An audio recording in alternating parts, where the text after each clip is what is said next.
Welcome to the Masterful Coach Podcast with Molly Claire. If you're a coach who's ready to impact more lives, make more money, and create a life you love, you're in exactly the right place. Get the support you deserve as a female entrepreneur. Master your coaching skills, grow your ideal business, and honor your priorities in your personal life. Are you in? Let's get started with your host, best-selling author and master life and business coach, Molly Claire.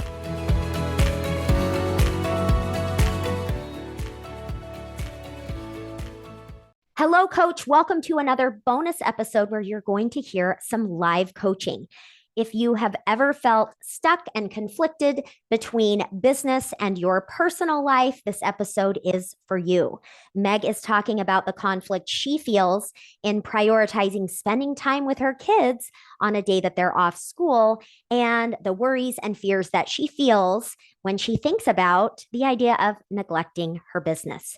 That's what we're talking about, and I hope you get so many insights from this conversation. Huge thanks to you, Meg, for being willing to share this so that all of my listeners can learn.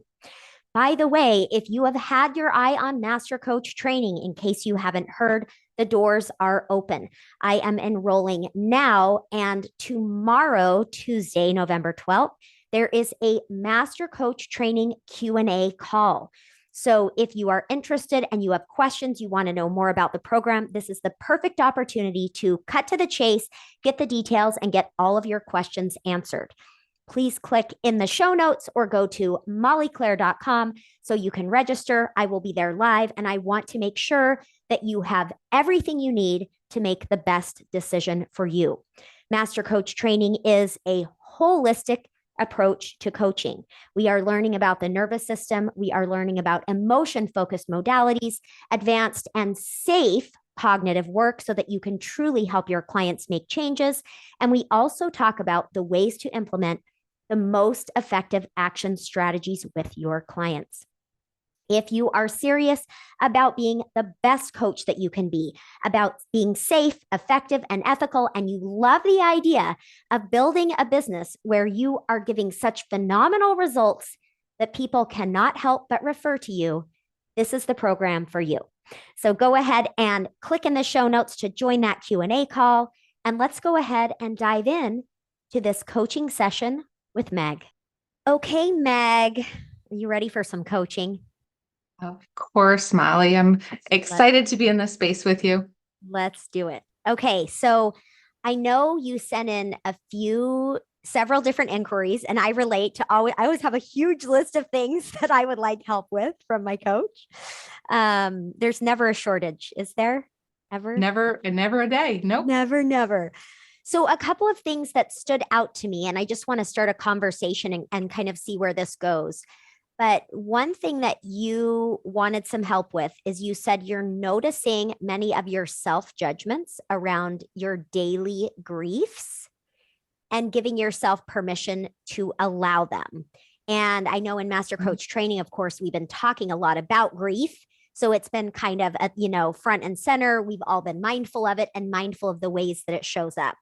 So I'm guessing that's maybe what has kind of ushered in this awareness for you. I think even as I say this, it sounds ridiculous, but like for my grief of the day, right? That's something small, but today, my kids don't have school today, which is great. I'm so excited. I get to spend the day with them.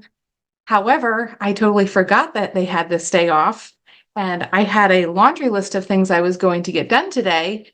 And now it's like, I've decided to put those things to rest, but I still I feel grief. Like my expectations were here. I feel like I'm almost being torn with what I value, which is family time, which is versus what I intended in my day. So it's just like allowing myself to pause and experience the difference and accept my decision of I am going to spend the day with my kids today. Mm-hmm. So as we look at this situation where you realize the kids have the day off, was it this morning that you realized? No, last night. I gave myself a little time. just so you know, I also have a child home today, and I also hadn't anticipated it very far in advance. And here we are, right? Here we are. So, so let me ask you. So you realized it, and then you took some time to kind of, did you look at the options of, okay, well, I could stay with my to-do list or I could shift my attention here. Tell me what that looked like for you. Um, I really allowed it to be a no-brainer decision because the last handful of times my kids have been home, I have chosen work. I have had work things I've wanted to do, needed to do. And Okay. I just kind of said, kids will do something another time. Okay. But then when this opportunity came up, it was, no, this is the time. I'm taking advantage of this one today. Okay. Um, so So what about this exactly is hard for you? it then, I still have the to-do list. Where am I going to insert that into my world? Those expectations of my day still need to happen. So Mhm. then is that this weekend? Is that early next week? What does that look like? So I just know that there's a trickle down effect for my decision. Mhm. So what else about this is hard for you? Um, let's say like turning off my brain and to allow myself to be fully present Mhm. today with my kids. Okay. So I want to show you a few things, and then I want to see if there's anything you have to add to this, Mhm. because there are a few different things happening that are actually separate things, but they're all kind of meshing together to create more maybe uncertainty for you, maybe unrest, something like that. I'm not sure, and we can get to what that is. But there's one element that you brought up of feeling this grief, maybe some disappointment that I thought I was going to do this and now I'm not. So there's that. Then there's the other piece, which is, well, I know those things need to happen at some point. There's going to be a trickle down effect. And it sounds like there hasn't really been a decision made about what you'll do with those tasks. Mhm. And then there's the struggle of being present, which may actually be related to the other two. Mhm. So, is there anything else you would throw into the mix about what's also, yeah, go ahead. Yeah. So, like, as going back to the grief piece and my to-do list of today, my major thing of today is promoting a workshop that I'm having next week. Mm-hmm. And knowing that today registration closes, and I would love to get some more people invited. Mm-hmm. And if I don't, the outcome of the workshop will be not as impactful. There will be Yeah. um, less people involved. I'll have to make decisions with fewer numbers, kind of alter what my plans are. So I Okay. will say that's all grief in there too. Okay.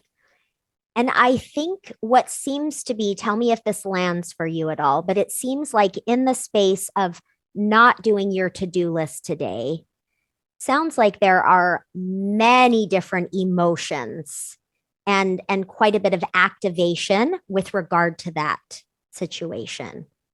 Yeah, and we can put judgments on there too. Yeah, yeah, right. Add that to the We'll snowball. just pile them all up. We got grief, we got disappointment, we got judgment, we've got 8 million Yes. emotions that are Mhm. that are brewing. Yes. Okay.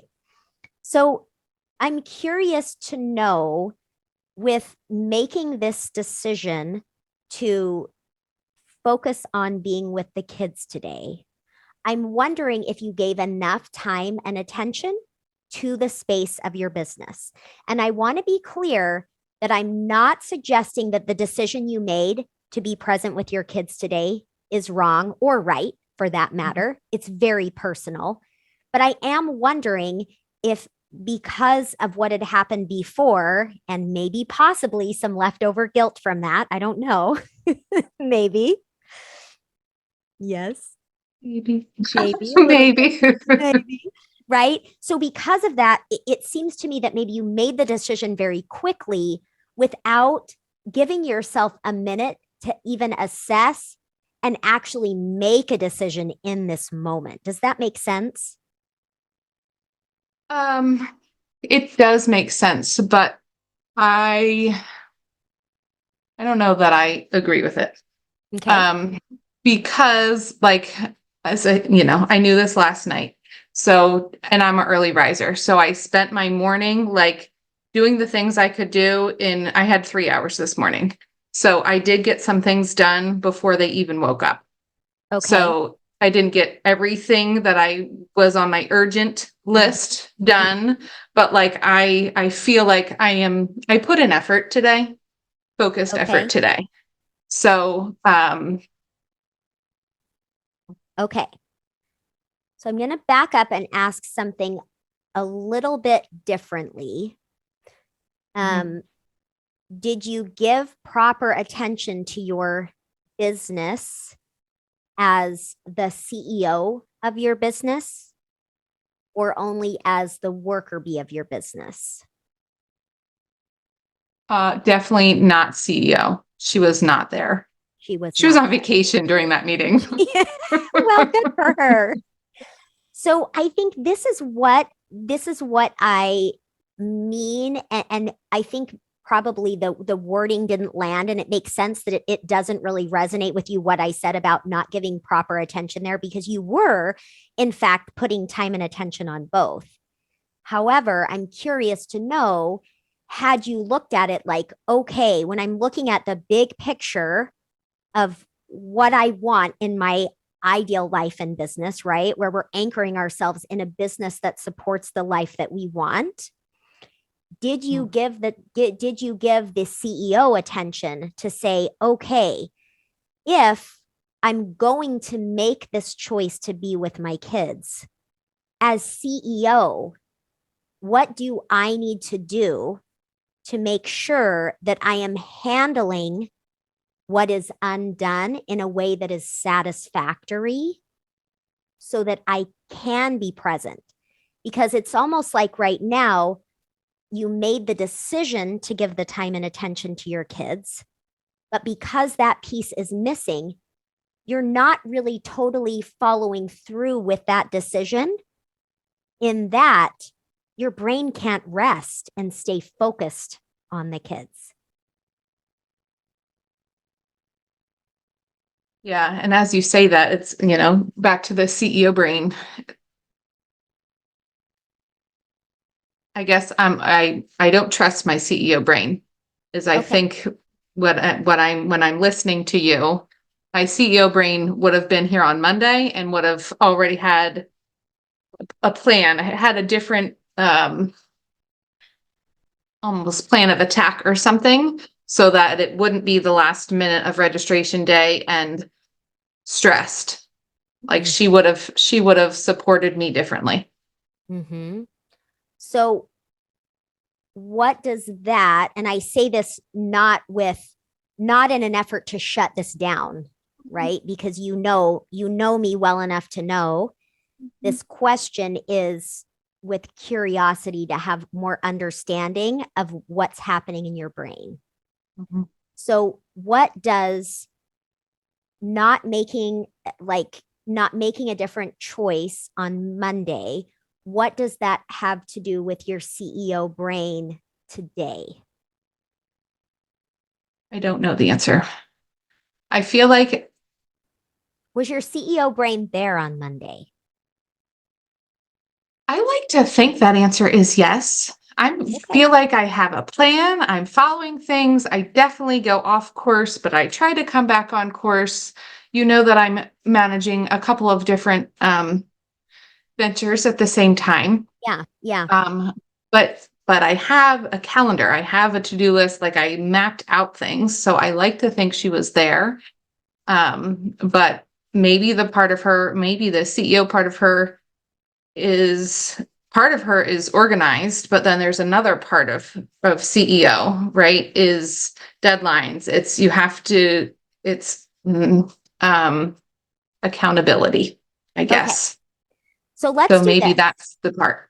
Let's go to last night when you realized what the situation was and tell me what came up for you.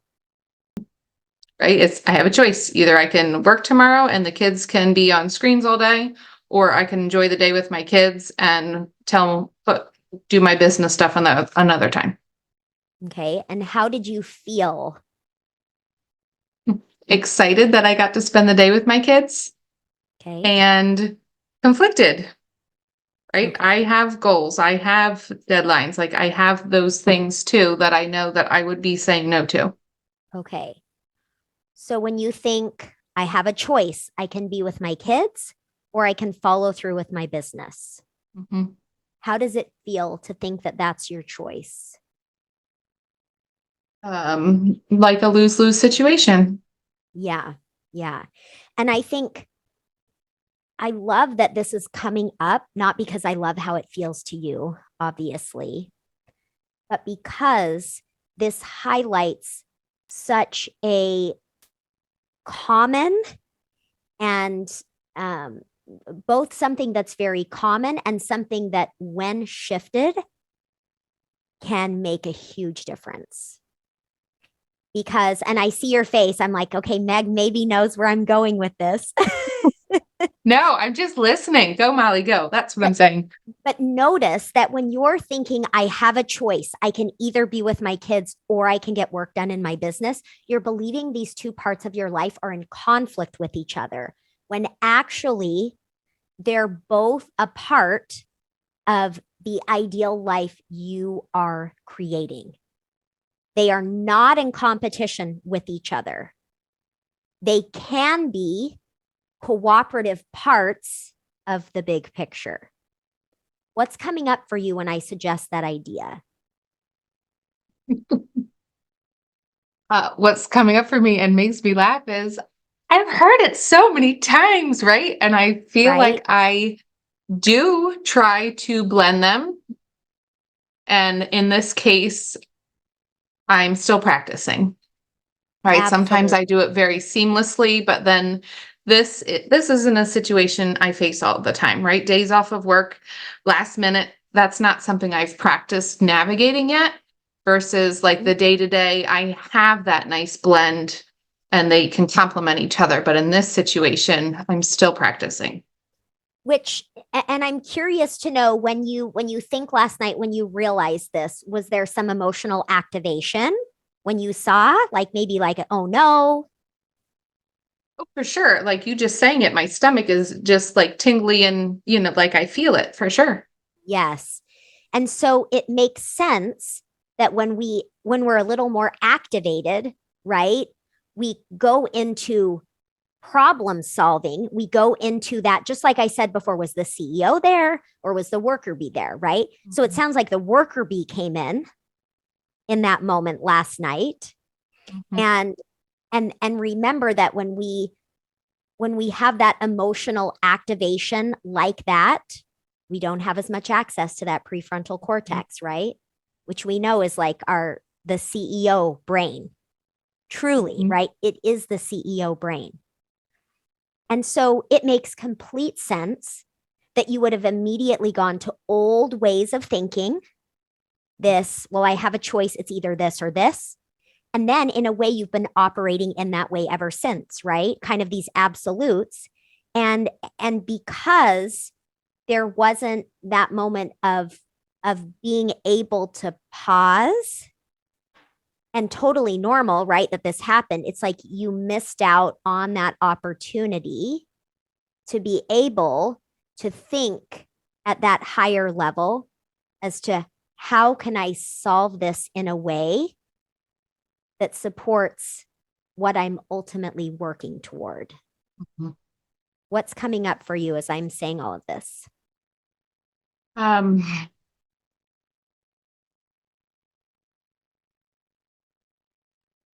It is like 100% truth, right? I have practiced this. I teach this, when I coach. Right? Absolutely. But when we're in it's that outside perspective that makes all the difference for sure. Yeah.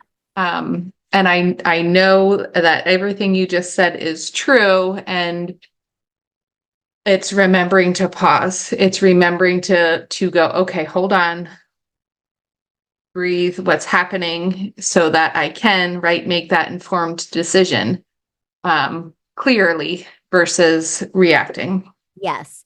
And this is where it's so useful for us to kind of flag those moments, right?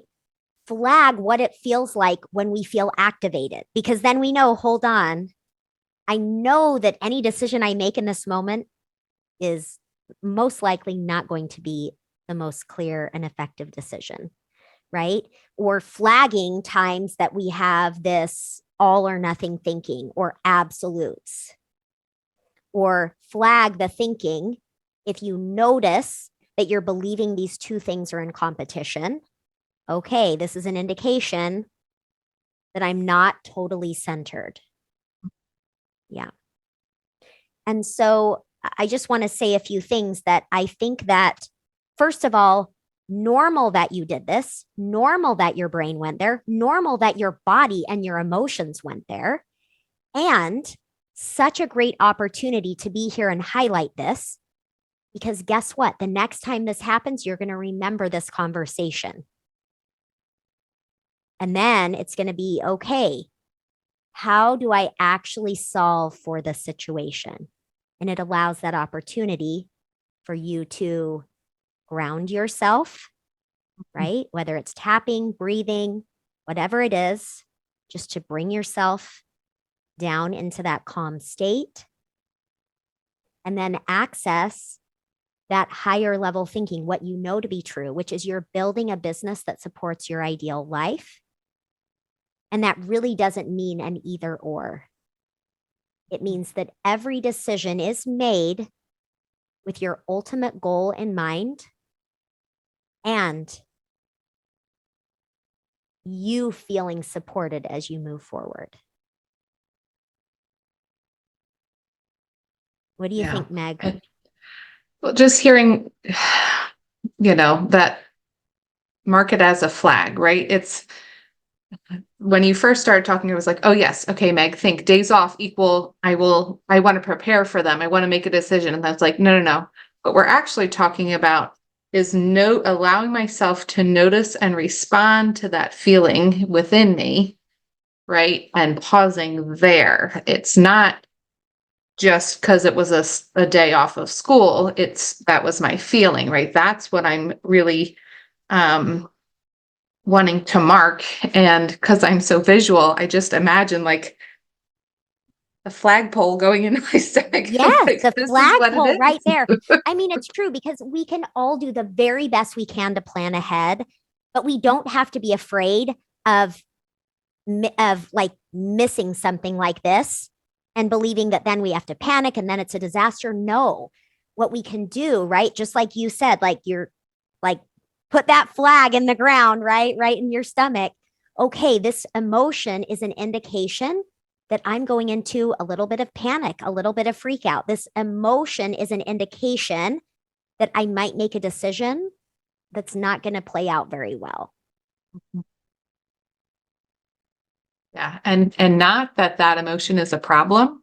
No. Just that it's there, right? I am human. I'm allowed to have that emotion, but I also can use that flag to bring clarity to whatever my decision is. Absolutely. Because that emotion is it's that survival, right? I have to fix this. I have to take care of this. And so what I would love to offer you is when we get off of this call, I want you to take the time to think about what it is that is most important that you accomplish in the business side of things and what things can absolutely go off of that to-do list today. And when I say off, I don't want it to be floating in space. I want it to actually physically be moved on your calendar. And then I want you to think realistically about your time. And when I say that, what I mean is just looking at the amount of time that those priorities in your business. And by the way, you can also make the decision that you're not going to do anything in your business. I want to be clear that I'm not pushing you to spend more time in one area or another, but I know you, and what I've heard from you is that there are things business-wise that you would like to check off today. Is that true? Mm-hmm. Yes. So I want you to bring that CEO brain, decide exactly what will be done and what will not be done, and move things that will not be done. And quantify exactly how much time those things are going to take, and then have a clear plan of when you are checking off those boxes and when you are with your kids and present. Because that's going to be a more directed decision where it's actually directing your attention. Because otherwise, it's like you're not really with your kids and you're not really with your business either. Right. And that's not worth it. Yeah, right. You might as well just come visit me and we'll go on a walk instead and get some lunch. Deal. Okay, Meg, that's what I want you to do. You've got this. Thank you, Molly. You are wonderful. And thank you for helping me enjoy my day with my kids. You're so welcome. Send me a picture. All right, Coach, that's what I've got for you. Thank you so much for being here. I know there are many ways you can spend your time and energy, and I am honored that you've chosen to be here with me. If you loved today's episode, make sure to subscribe so you're up to date on the latest. And I would so appreciate a rating and review on this podcast. Share your experience so that other coaches can find their way here. Together, this is how we can raise the bar in the coaching industry. Let's support each other in being safe, effective, and ethical coaches. What you do as a coach matters. All right, Coach, let's connect. Discover free resources on my website, mollyclaire.com, and I'll talk with you next week.